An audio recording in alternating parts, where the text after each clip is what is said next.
Dan Le Batard. Well, in a shrinking media market, there are many people at the sports media trough. Everyone is making content. Is apparently not a fan. All the while, I have the privilege and luxury of not having generational trauma because my parents were born in Nigeria. Of this guy, Emmanuel Acho. Here's Le Batard in his own words. The evolution of the take has put us in a place where Emmanuel Acho is like the new computer on how it is to talk to an audience, saying twice as many words as need to be said, at least in part because you often have to fill 2 hours when you only have 1 hour's worth of news. Emmanuel Acho looks to me like the evolution of the take creature that I have not seen before, where it is very calculated for attention. And I know that Bayless, spawned that original. He's the OG of that stuff. But to see it evolved in a young athlete who's trying to get aggregated, like actively trying to get aggregated with things that he's saying, has a level of self-awareness in it that I think is surprising to me, to have it be that craven. A spot-on analysis. Co-host Emmanuel Hassan would add more. The human algorithm, right? Like it's completely bred in this environment of have to have an opinion on everything. Right? And that opinion has to be delivered with the gravitas of, I know a lot and you don't know anything, and I'm going to explain it to you. Here's how. Right? Like that's every kind of take that he delivers is of that nature. And I think you're saying that he's self-aware. I think he's self-aware that he's delivering a take. I think he thinks his takes are impeccable. Like, I think he really thinks he's delivering. I don't think he's like, watch me shovel this pablum and watch them fall for it. I don't think he's thinking that. I think he's thinking, oh, I got him with this one. They're not ready for this. And instead, I think many of us look at it as that's kind of real banal analysis that you're given. And a great example of this? It's time to break down the fight heard around the world. When he tried to break down the Montgomery Riverfront brawl. Here was the consensus on TikTok. Time to break down the fight heard around. Not you. Not you. Not Wilden had a great take on Acho, and it involved this. Welcome to the first of hopefully many episodes of Uncomfortable Conversations with the Black Man. His show, Uncomfortable Conversations with a Black Man, which was exposed by Van Lathan. What I could say is a black man, a prominent one, acting as an emotional butler for white people and serving them the most milquetoast, unspicy, unseasoned brand of racial discourse and accountability possible could definitely be harmful. I saw episodes where you were on there with Matthew McConaughey, and Matthew McConaughey out and out said, when will Black Lives Matter end? He goes, well, when is it gonna be time for it to be over? But that's an outrageous question to ask at the time that he's sitting down with you. In the conversation with the police that I watched you have, there was nothing tangible that addressed the systemic issues of policing that lead to unfair and deadly outcomes all over the country. It was about whether or not the police liked black people, whether or not they were nice to black people, and even, as I wrote it down, the police are human too. Emmanuel, who gives a like, we're fighting for our lives. And to me, having a conversation like that at that particular time, it's not that it's a different method. Everybody has a different method. Is that it's the wrong method, is that it gives cover for a lot of the issues that you're supposed to be discussing. Not Wilden would also weigh in. This man, Emmanuel Acho, who all of 2020 had a series called Uncomfortable Conversations with a Black Man, and he essentially invites white people mostly onto the show. I mean, he is therapizing white people out of all of the difficult emotions that they rightfully should have been having in 2020 and onward, right? I mean, like, there's an episode where he invites a panel of white cops onto the show. I mean, the main takeaway after he's listening to them talk about how hard it is that people don't trust them as a result of their own actions, his takeaway is like, yeah, you know, I think people underestimate that even though you're in uniform, you're still human, which, just considering what was happening at the time, regardless of how you feel about it, is a crazy tone-deaf thing to be saying. on your platform. The heart of the discourse involving this man, Emmanuel Acho, is that he claims to care about these issues, yet simultaneously, in his own words, admits he is doing a lot of this for brand deals after an irrational take on Caleb Williams and the Bears, which was this. I've never seen anything like this. No, not this freaking pimple. The fact that Caleb Williams, he says he wants assurances that the Bears are going to trade the number 1 overall pick before he declares for the draft. Caleb Williams wants nothing to do with the Chicago Bears. Here is why. The Bears have yet to have a 4,000-yard passer in the history of their illustrious franchise. Never have they had a 4,000-yard passer in their franchise history. So what Caleb Williams is saying is the gravitational pull downward of the Bears is too strong for him to lift that franchise up. This is wild stuff from a college quarterback. I'm going to keep y'all updated. Nonsensical. But per AA, he gave the game away. When Acho got called out for the bogus story, instead of owning up to the error, the FS1 analyst admitted that it didn't matter if the story was fake so long as he got some engagement out of it. That is primarily one of the many problems in modern day media. I'll share my thoughts later on in this piece. He would tweet and delete this. In the event it was fake, I posted it to the least serious website. That's not an excuse, because no lives are being lost based on that post. Either way, real or fake, the video would garner traction, which would increase followers. More followers equals larger brand deals. Understand? He's telling you what he's doing. Even if it is false information, he does not care. Integrity is another problem in today's media. On the he tries to get algorithm at all times line. Oh, Acho. Let me get to Acho. Oh, man. Acho and I never had beef. I knew Acho before he came on Speak for Yourself. So I didn't have beef with Acho. But Acho and I had this like pulling in different directions stuff. I think with Acho, he wants to be a star if he's not a star already. Like from Hello, I knew he wanted to be a star, right? Me, I just want to do the work. So we're pulling in different directions in that way. When you want to be a star, you want to pop off. You want to get it in. You want it to play big. And I didn't have that ambition. I didn't have that aspiration. I just wanted to do my job and do it the right way, the best way. So that's how we kind of on the show doing it together as partners. That was the first time I was like, oh, this is going to be interesting. We're going in different directions. And then immediately I started to hear stuff and know stuff that was like, oh, man, we ain't going to be partners like I want to be. But it's all good because I could work with anybody. He wanted his own show from Hello, right? From Hello. I didn't. Now, here's the problem. And I didn't have a problem except if you my boy, you my partner, you let me know this. He wanted his own show and didn't want to tell me he was working to try and get his own show. Now, if you would have just came to me like, dog, I love working with you, but I'm trying to get mine, bruh. Man, you already know. I'll be like, yeah, as you should. But I didn't hear it that way. I heard it through grapevine. I heard it from bosses. I heard it from contemporaries. But then I started to realize there were times on the show where when you're not pulling in the same direction, you leave your other partner out to dry, right? Like you ain't there for them because there's a rooting interest that is selfish. There's a rooting interest that this is going to turn out for you. And I, knowing that information and watching him kind of not always be there for me, because y'all can watch back. I say something, Acho be like, wow, I can't believe you said that. But not in the way of like, man, that was amazing.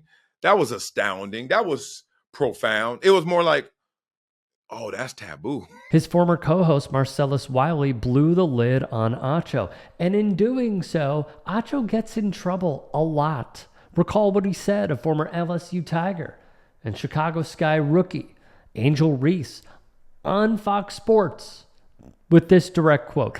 Angel Reese, you can't be the big bad wolf but then kind of cry like Courage the Cowardly Dog, because if you want to act grown, which she has, if you wanted to get paid like you're grown, which she has, if you wanted to talk to grown folks like you're grown, which you told a coach from an opposing team, watch your mouth. If you want to tell people, get your money up, then post-game when you take an L, you got to just take it on the chin. He would go on. Nobody mourns when the villain catches an L. And Angel Reese, you have self-proclaimed to be the villain. Shout out to you because you're the second best basketball player on the court, and it wasn't close. Outside of Caitlin Clark, it was you. Absolute dog. But you can't, under any circumstance, go to the podium and now try to ask for individuals to give you sympathy. Nobody has sympathy for the villain. You painted the bullseye on your back. Why are you surprised when people shoot at you? So if you want to act grown, if you want to pose grown, if you want to talk grown, if you want to talk to grown folks grown, then you got to take the L like you're grown. Because what frustrated me is you want to be the villain, but you want to hope for sympathy like a hero. Emmanuel Acho decided to give this critique, and if he was really, truly trying to help her, he would have called her up and said, listen, this is what this looks like. He would not have went on a show to say that he's giving a gender-neutral, race-neutral take and make it about her. I think, unfortunately, and I'll say the ugly thing out loud, when a Black woman with power really expresses herself in her full power, it makes people uncomfortable. And that is what she did. At 20 years old, she said, I am me, see me, I am all of me, good, bad, ugly, indifferent. And it made everyone uncomfortable. And so she decided, guess what? I'm gonna own it. This was the reaction from his colleagues in media, like former ESPNer Carrie Champion. I was having this conversation with someone about this take of Emmanuel Acho. And we were talking about whether or not you can separate Emmanuel Acho as a person from this comment. At this point, I don't think that you can.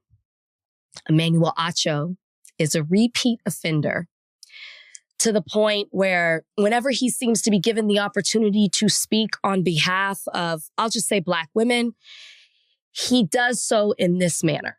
Now, it's really disappointing to me as somebody who's known him because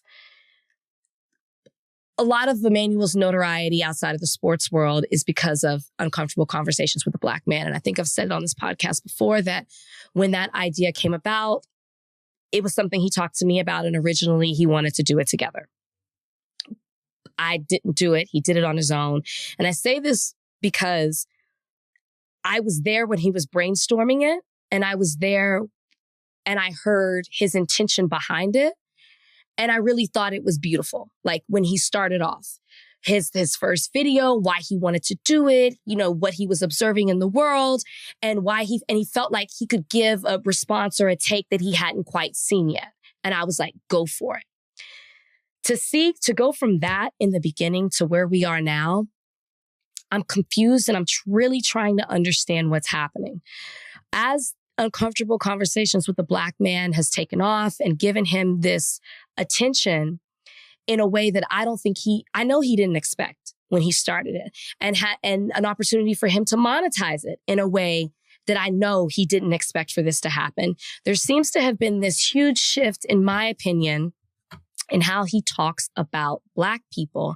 And as I said, Black women. His former friend, Rachel Lindsay. You know, I have to say, I thoroughly enjoyed, and somebody tagged me on that apology video, his emphasis on respectful and respectfully reprimanding him. And I have to say, you're respectful, because I think that it is arrogant and ridiculous to expect, and this is a very normalized thing, that people expect deference to their feelings when they just on a Black woman unprovoked. Okay, here you have a young Black woman who has been subjected to death threats, who had AI porn. Okay, that's what she meant when she said sexualized, because they made fake porn of her through AI, and she had to defend that, and has been called a slave and all kind of racist insults. You've had a person who is literally tearfully pleading for her humanity. That was not a sports conversation. That was a human being talking about her humanity and just asking for people to treat her like a human being. And he missed all of that shit because he saw a chance to dunk on, punch down, and shit on a Black woman who lost. Reese Colbert, who kills it on Roland Martin's show, and many more. Yet there was one person who had Emmanuel Acho's back throughout all of this? Him.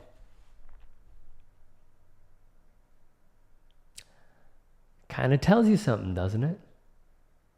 It tells you something that when a man can be so far off and so in the wrong, the one person that will leap to their defense is Jason Whitlock. The lowest of low, the scummiest of scum in mass media. My problem with Emmanuel Acho is very similar to Dan Lebatard's problem, to Rachel Lindsay's problem, to Amin Al-Hassan's problem, to Van Lathan's problem, to Reese Colbert's problem, to Kerry Champion's problem. It's that we all know this is an act for him. We just know. We know from his TikTok videos that he puts out to the way that he goes over stories on Fox Sports, through what Marcellus Wiley has said. He will squash, my view, he will squash and leapfrog anybody to get his. And I understand this is a very cutthroat business. And I have seen it firsthand. And I have heard stories firsthand about how cutthroat it is. But what I think he represents is some of the worst parts of this industry. Someone who has admitted that he will peddle in disinformation as long as it drives up his follower count. That's bad, guys. If the one thing you don't have, I know I said it previously, but if the one thing you don't have is integrity, then why should anyone trust you? You are not a reliable source of information. You are admitting, I will say the craziest stuff. I will say stuff as long as it gets me views, as long as it gets me followers, which equates to brand deals, which equates to money. I don't believe in that. I don't think others should believe in that. And I also think, if we're being objective, if this were one of your friends, or this were a coworker, someone in your inner circle or second circle, you would check them. You'd be like, dude, why are you doing that? Why are you thinking like this? Why are you presenting yourself that way? Don't you want to be able to put in the work, put in the hours, and understand that when your head hits that pillow, you gave it your all? Instead of cutting corners like this, like it just seems odd. It seems off. And many have called this from years back, knowing that it is off. But for him, he would rather say, you can't smoke the ganj because you're going to throw a javelin at somebody. The way that he has talked about black women is preposterous. It's sickening. It's depressing. And yet we have to continue dealing with his you-know-what because Fox Sports sees value. And clearly they have not learned from the ghost of Skip Bayless that this just ain't the way. If you can and are willing, please become a paid member here at TYT Sports. And or go to tyt.com/join. In addition, you can follow me on Twitter, Instagram, and TikTok. Appreciate it. Have a great day.